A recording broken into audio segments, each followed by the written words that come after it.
is one of those things. Some people in the Christian world, you sometimes hear some maybe some wrong thinking. I know, surprising. What? But wait a minute. All Christians are perfect, Holly. I know. Yeah, you would think. But sometimes some of these teachings you hear are not accurate.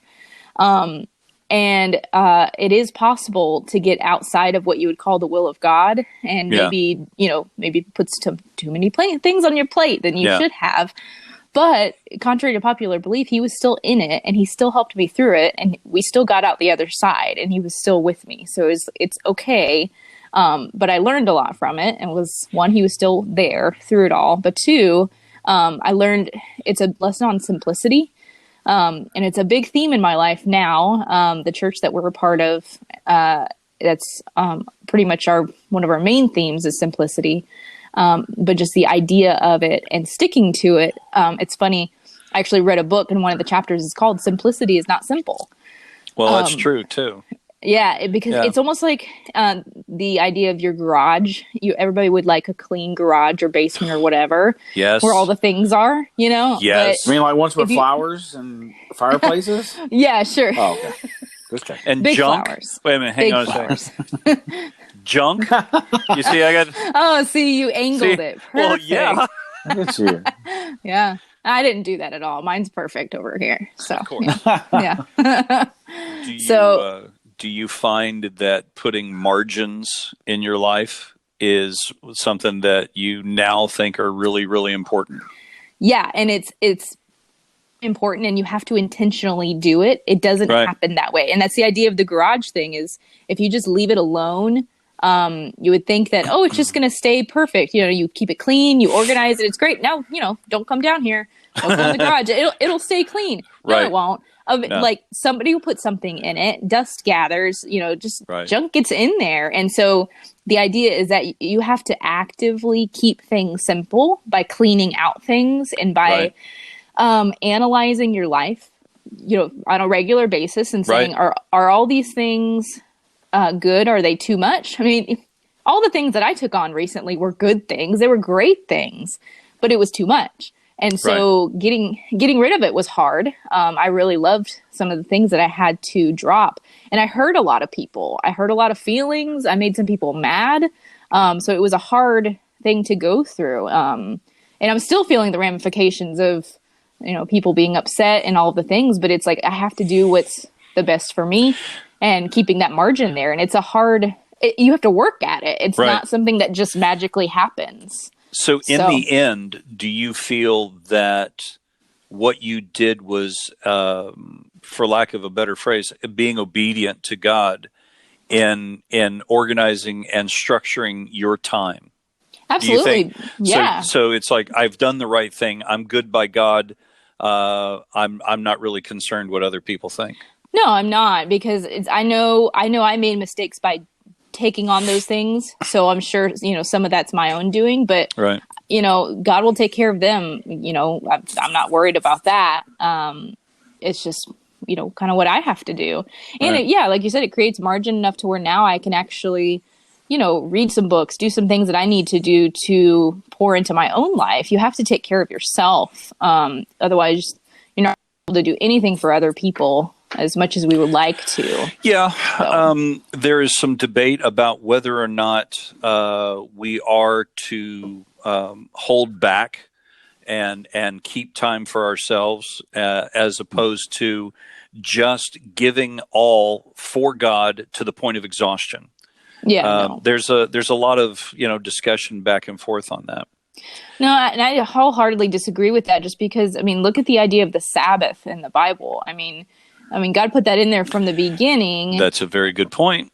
And it's the idea of rest. And it's not like, God just put that in there so they could go to church. It's like, no, the whole thing was so that they could stop working, which was a faith thing in itself, because for them, in order to survive, they had to work every single day. Right. And so saying, no, you can't work for 24 hours or do anything of that nature, and you need to rest and pursue God during these time, that was a hardship. That was hard. It was a step of faith to know that he would provide for them, and he did. And so I think, God rested when he made the world, the whole 6 days of work and then one day of rest. He made the world, okay? Yeah, I mean, he made everything. I think but he's also be like, God. Okay, I'm taking a day off, okay? He didn't, but that's the thing. He didn't need the rest, but he did it anyway. He's just doing it to show a point. To model it for us. Yeah. Like it's really important for us to rest. So I think it's a good model for us to do in our own lives. Not that it matters whatever day of the week you decide to do it, or however you decide to do it, or even if it's a full day. But just the idea of rest is so important. So. I agree with that. All right, so I guess it's my turn, right? I think you guys have heard me say that doing radio, doing this podcast, and so forth, it's my form of therapy. I've actually probably saved thousands of dollars by doing stuff like this and not going to therapy. Which no comment about whether or not I should. It's just, I don't know about the effectiveness, but moving on. So over the last several years, especially the last 3 years, as I've been working with this radio group that I'm with now, I have had the uncomfortable opportunity to be self-reflective and take a look at the person that I actually am, not the person that I think that I am, or the person that I portray, but the person that I actually am. And anybody want to take a wild guess at the conclusion that I've come to about who and what I actually am? You can be honest. No, I don't really want to. So keep going. I'll say tell the story. I'm selfish. I am very, very selfish. I'm not laughing at you. I'm laughing at Dale's reaction. Yeah, I know. Dale, if you're not watching the video, then Dale is like, what? But it's true. I think of myself before I think of anybody else. And I don't know exactly when this became such an ingrained personality trait, but it is. Let's see. Let me give you some examples and see if this rings true for you. Okay? You're in line at the grocery store. You have ice cream in your basket, and you are behind Mabel. And Mabel has 15 items, and she's in the 10 items or less lane.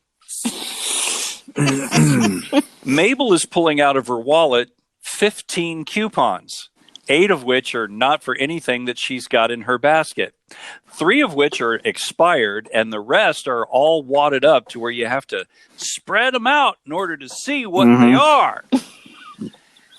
Now, I'm not saying I do this, but I'm sure that you, being selfish, you get pissed to your core to the point where you want to say, Mabel, I'm just going to buy your groceries.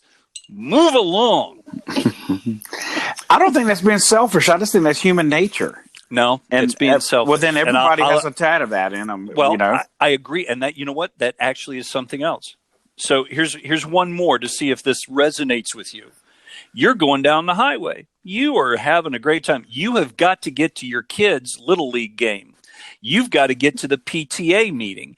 You've got to get to the job interview. And you're cruising along, and you get behind. You're in the left lane because you've got somewhere to go, and you've got purpose. And the person in front of you is driving the exact same speed as the person in the right lane. You get angry, you get upset all the time. You might even tell them they're number one all the time. Interesting way.